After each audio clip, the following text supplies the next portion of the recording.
ওম শান্তি। সবাইকে নমস্কার জানাই। আজ আমরা এক অপূর্ব কাহিনীর সত্যতা জানব। দ্রৌপদীকে আমরা সবাই জানি। দ্রৌপদী সেই মহাভারতের যুদ্ধে এক অনন্য চরিত্র, যাকে ধর্ম ও অধর্মের মাঝখানে দাঁড় করানো হয়েছিল, লড়াইও করানো হয়েছিল, যার কারণে এত পরিবর্তন। এই দ্রৌপদী আসলে কে? আজ কি দ্রৌপদী নেই? আজ কি দ্রৌপদীর আহ্বান নেই? দ্রৌপদীর আহ্বান আমরা কি শুনতে পাচ্ছি? দ্রৌপদী 5 স্বামী বা কেন? কোনো মেয়ের 5 স্বামী হতে পারে? এই রকম অনেক প্রশ্নের উত্তর আমরা আজকে জানবো এই ভিডিওটির মাধ্যমে। কি জ্ঞান আছে এখানে? দ্রৌপদী আমাদের কি আহ্বান দিচ্ছে? 8/2/2026 প্রাত মুরলিতে ঈশ্বর যে মহাবাক্য আমাদের দেন, সেখানে উনি বলছেন বিকারের চিন্তন একটুও আসা উচিত নয়। বাবা বলেন কাম হলো মহাশত্রু, তাই জন্য দ্রৌপদীও ডেকেছিল। তার কোনো 5 জন স্বামী ছিল না। সে তো ডেকেছিল যে দুঃশাসনের অত্যাচার থেকে আমাকে রক্ষা করো। তাহলে 5 জন স্বামী কিভাবে ছিল? এমন কথা হতে পারে না। ক্ষণে ক্ষণে তোমরা বাচ্চারা নতুন পয়েন্টস প্রাপ্ত করো, তাই চ্যালেঞ্জ করতে হবে।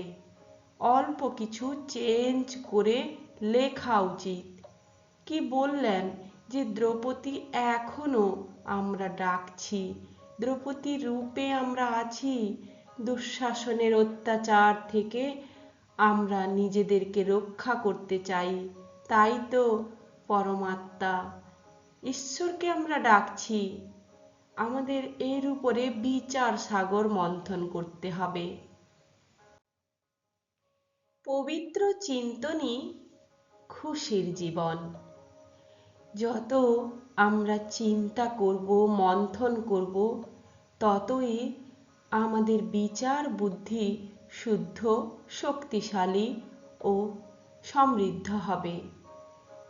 কোন চিন্তা করব? ঈশ্বরীয় স্মৃতির চিন্তনে থাকলে তবেই না আমাদের মন স্বাভাবিকভাবে খুশিতে থাকবে। তাই তো আমরা মন্দিরে গিয়ে পুজো করি। অশুদ্ধ বিকারপূর্ণ চিন্তা মনকে দুর্বল করে, অপবিত্র করে। তাই মনকে আগে সেই সংকল্প রূপী বীজ দেওয়া উচিত যা শক্তিশালী। তারপরে বিকার কেন শত্রু? আধ্যাত্মিক শিক্ষায় বিকার বলতে বলা হয় কাম, ক্রোধ, লোভ, মোহ ও অহংকার। এগুলোই আমাদের অন্তরের শত্রু। বিশেষ করে কাম মনকে অস্থির করে দেয়, তাই একে মহাশত্রু বলা হয়। যেখানে কাম সেখানে অশান্তি, আর যেখানে পবিত্রতা সেখানে শান্তি, শক্তি দুটোই বিরাজ করে। দ্রৌপদীর আহ্বান এর আধ্যাত্মিক অর্থ কি? মহাভারতের কাহিনীতে দ্রৌপদী যখন অপমানিত হন, তখন তিনি ঈশ্বরকে ডাকেন। এই ঘটনা থেকে কি প্রতীত হয়? অর্থাৎ আমরা আত্মারা আজ বিভিন্ন কারণে সমস্যায় আমরা জর্জরিত। আমরা যেন দিশাহারা হয়ে গেছি। তাই তো আমরা ঈশ্বরের শরণে এসে পরমাত্মার শক্তিকে আহ্বান করছি। তাই এই ব্যাখ্যা কোনো বাইরের ব্যাখ্যা নয়, এটা আত্মার সাথে পরমাত্মার মিলনের ব্যাখ্যা। আত্মমর্যাদা রক্ষা করতে চাইলে নিজেকে মর্যাদা দিতে হবে, আত্মজ্ঞান লাভ করতে হবে। এখানে দ্রৌপদী ওই ঐতিহাসিক চরিত্র নয়, বরং এক আত্মার কথা বলা হচ্ছে, যে আত্মা তার মর্যাদা হারিয়ে ফেলেছে, তার শক্তি হারিয়ে ফেলেছে। সে এই সমাজে দুঃশাসনের দ্বারা প্রভাবিত হচ্ছে। দুঃশাসন এখানে ওই বিকারগুলোর কথা বলা হচ্ছে, যার দ্বারা আমরা জর্জরিত।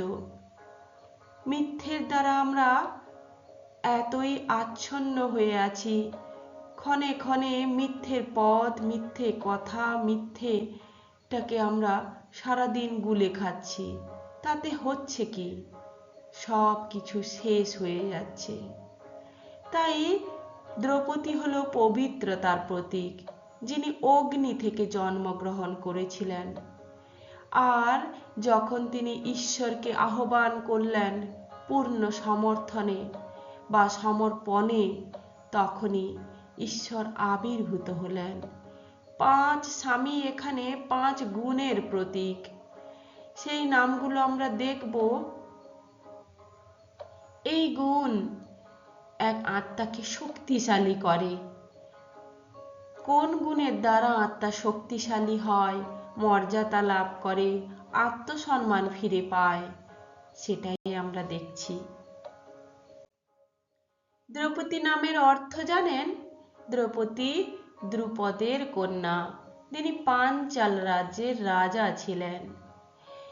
এই দ্রৌপদী, যিনি দ্রুপদের কন্যা, তিনি এমন এক প্রতীক।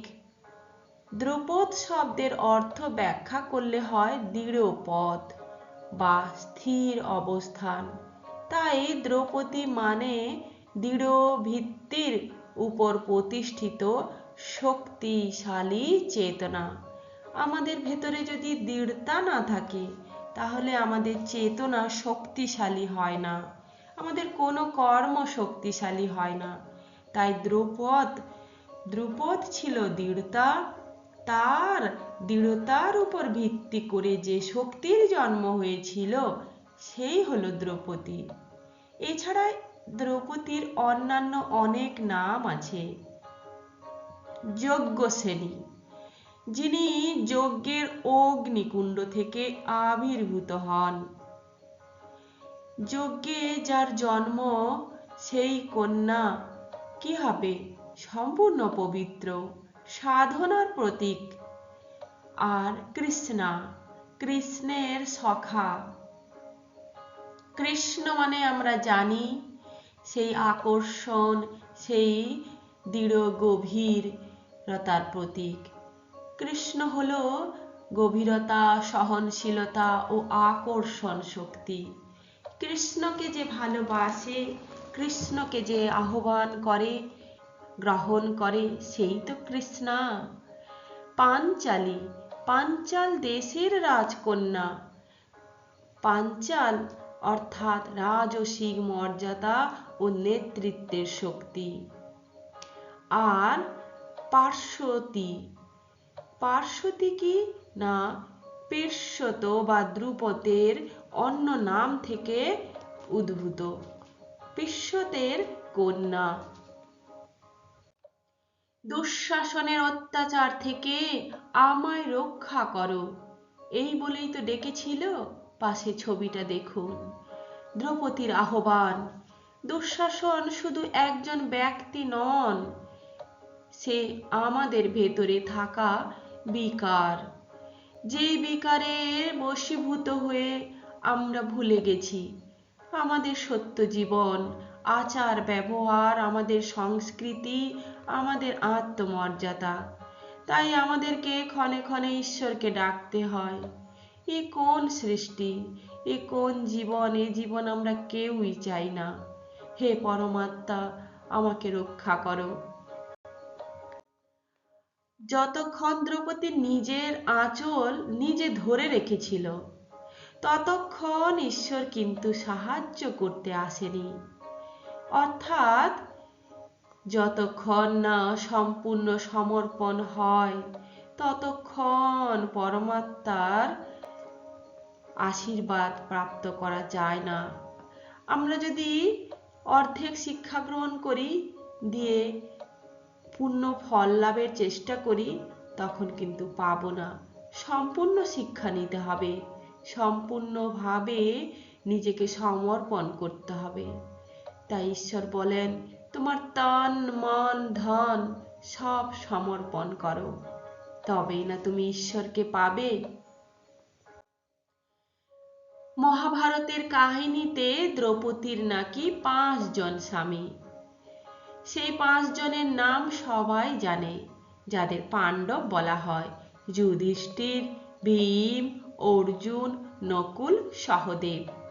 এই 5 জনের আধ্যাত্মিক প্রতীক জানেন? যুধিষ্ঠির, যিনি ধর্মের প্রতীক, ভীম শক্তির প্রতীক, আর অর্জুন দক্ষতা কৌশলের প্রতীক, নকুল সৌন্দর্য শুদ্ধতার প্রতীক, সহদেব জ্ঞান সহযোগিতার প্রতীক। যে আত্মার কাছে এই 5 প্রতীক আছে, 5 রকম গুণ আছে, সেই আত্মা তো শক্তিশালী আত্মা হবে, পবিত্র হবে। তাই তো বলে ধর্ম, শক্তি, দক্ষতা, সৌন্দর্য, জ্ঞান আমাদের জীবনকে সুন্দর করে। জীবনে আমাদের কতটা আবশ্যক। দ্রৌপদী আত্মা, 5 পাণ্ডব, 5 শক্তি, 5 গুণ। যুধিষ্ঠির, যিনি যুদ্ধে স্থির, সত্য ও ধর্মের প্রতীক। আত্মমর্যাদা চাইলে সত্য ও ধর্ম নীতিকে আহ্বান করতে হবে, জীবনে তাকেই মর্যাদা দিতে হবে। ভীম শক্তি সাহসের প্রতীক। বিকারকে জয় করতে হলে আভ্যন্তরীণ শক্তির প্রয়োজন। অর্জুন একাগ্রতা, লক্ষ্য ভেদ এবং কৌশলের প্রতীক। মনকে একাগ্র না করলে আত্মশক্তি কিন্তু বিকশিত হয় না। নকুল শুদ্ধতা, সৌন্দর্যের প্রতীক। পবিত্রতা আত্মার আসল সৌন্দর্য। তাই জ্ঞানের দ্বারা বিবেককে জাগ্রত করে সঠিক সিদ্ধান্ত, জ্ঞান এবং সৌন্দর্য দুটোই আমাদের জীবনকে সুন্দর করে তোলে। 5 জন স্বামী এটি কেবল ঐতিহাসিক ঘটনা নয়, বরং একটি গভীর প্রতীক। সে আমরা জেনেছি আত্মার 5 শক্তি: ধর্ম, শক্তি, একাগ্রতা, শুদ্ধতা, জ্ঞান। আর এদের নামগুলো আমরা জানলাম। ধর্ম আমাদের সত্যকে জানায়, শক্তি সাহস দেয়, সহনশীলতা দেয়, একাগ্রতা আমাদের লক্ষ্যকে পূরণ করে, শুদ্ধতা আমাদের চিন্তা আচরণকে পবিত্র করে, আর জ্ঞান বিবেককে জাগ্রত করে, সিদ্ধান্ত নিতে সাহায্য করে। তাহলে আত্মা যখন এই 5 গুণের সাথে যুক্ত হয় তখন ওই আত্মার ভেতরে কোনো বিকার থাকবে কি? দুঃশাসন তাকে অপমান করতে পারবে কি? একটু ভাবুন, আত্মা কখন দুর্বল হয়, কখন দুঃশাসনের কবলে আসে?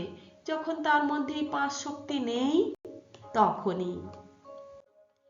5 জন স্বামীর 5 অন্তর্নিহিত শক্তি আমরা জেনেছি, এবং এই 5 জন বা 5 শক্তির আমরা বিজ্ঞানসম্মত কারণও দেখব।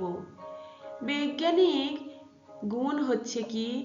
আমাদের মোরাল রিজন হলো আমাদের ধর্ম, নৈতিকতা।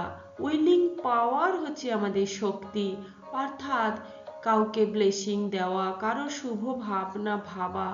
ফোকাস অ্যাটেনশন, একাগ্রতা। যে কোনো কাজে আমাদেরকে সফল হতে গেলে আমাদেরকে একাগ্র হতে হবে। আর শুদ্ধতা, ইমোশনাল পিউরিটি। আমরা আবেগে সবাই জর্জরিত, তাই আবেগের মধ্যে, ভাবনার মধ্যে শুদ্ধতা থাকবে। জ্ঞান হবে পবিত্র, কগনিটিভ ক্ল্যারিটি। তাই জ্ঞানের দ্বারা আমরা নিজেকে জ্ঞানী করে তুলব। চিন্তনেই সৃষ্টি হয়। তাহলে এই আধ্যাত্মিক ব্যাখ্যা অনুযায়ী আমরা কি জানতে পারছি? চিন্তা যেমন সৃষ্টি তেমন। বিশ্ব পরিবর্তন শুরু হয়ে গেছে, তাই আত্মাদের পরিবর্তন হওয়া আবশ্যক। আমরা এই নতুন সৃষ্টি রচনা করব। এর বৈজ্ঞানিক ভিত্তি কি জানেন? আমাদের চিন্তা আমাদের মস্তিষ্ককে বদলায়। যেমন খারাপ চিন্তা করবেন, আপনার মস্তিষ্ক বদলে যাবে। ভালো চিন্তা করবেন, আপনার মস্তিষ্ক অ্যাক্টিভ হবে। সেখানে আপনার কগনিটিভ বিহেভিয়ারাল থিওরি অর্থাৎ জ্ঞান, প্রজ্ঞা, আচরণ সব শক্তিশালী হবে। চিন্তা আমাদের মনে অনুভূতি জাগায় আর আচরণকে বদলে দেয়। যেমন এক কৃষক প্রতিদিন বলে, আমার জমি উর্বর। সে যত্ন নেয়, ফলন বাড়ায়। ইতিবাচক চিন্তাই আমাদের কাজে প্রেরণা দেয়। তাই নিয়মিত নিজেকে চিন্তা করুন, ইতিবাচক চিন্তা দিয়ে নিজের জীবনকে ভরে দিন। দ্রৌপদী কেবল ঐতিহাসিক চরিত্র নয়, বুঝে গেছেন এতক্ষণে? তাই নিজের আত্মমর্যাদা ও শক্তি রক্ষার জন্য নিজেকে পবিত্র করুন। সকল অপমানের ঊর্ধ্বে উঠুন। তাই 5 শক্তিকে আহ্বান করুন, 5 শক্তিকে নিজের জীবনে ধারণ করুন। তবেই শক্তি, মর্যাদা, আত্মসম্মান সব ফিরে পাবেন। ওম শান্তি।